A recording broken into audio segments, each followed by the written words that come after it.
Recherche dans une base de données, partie 1. Qu'est-ce qu'une base de données? Dans le contexte qui nous occupe, nous entendons un index d'articles, de revues ou de magazines recherchables en ligne. Certaines bases de données de la bibliothèque peuvent aussi comprendre des notices de rapports et d'actes de conférences. Cette vidéo propose deux objectifs. D'une part, vous montrer où trouver la liste de bases de données recommandées par sujet et effectuer une recherche de base qui peut se faire dans la plupart des bases de données. D'autre part, montrer des délimiteurs vous permettant de spécifier le type de document que vous voulez trouver et montrer comment utiliser la truncature. Pour commencer, lorsque vous devez trouver des articles scientifiques et savez que vous devez les chercher dans des bases de données, mais ne savez pas laquelle convient à votre domaine de recherche, je vous conseille de consulter les guides de recherche organisés par discipline. Ainsi, pour notre premier exemple, supposons que j'étudie en sciences de l'activité physique.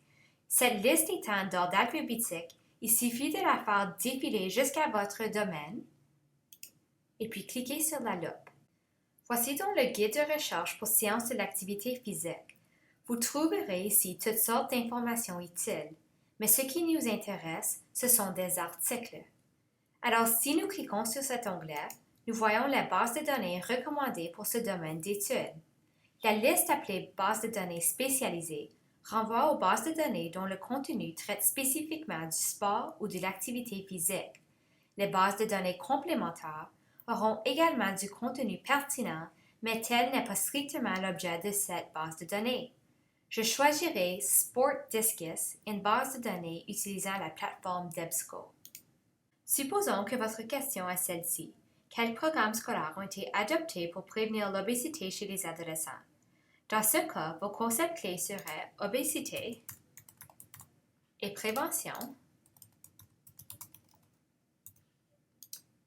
Et si vous n'ajoutez pas le mot prévention, il s'affichera un grand nombre d'études sur l'obésité. Et adolescent. Mais je vous montrerai une astuce.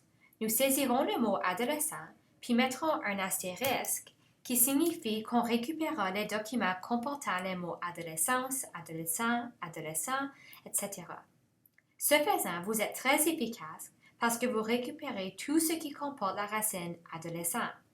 Souvenez-vous que pour la plupart des bases de données spécialisées, vous devrez taper vos termes de recherche en anglais.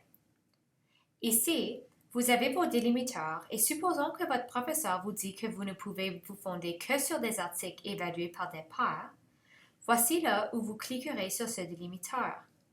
Un autre délimiteur bien utile est la date de publication et vous pouvez la saisir ici. Par exemple, si vous ne voulez que les articles parus au cours des 10 dernières années, vous pouvez y saisir ici la date pertinente. Je laisserai les choses telles quelles pour voir ce que cela donne. Il semble que nous sommes bien tombés.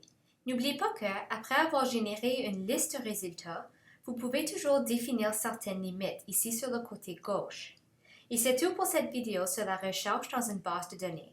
La vidéo suivante abordera d'autres aspects de la recherche dans une base de données. Pour l'instant, passez au quiz numéro 8A.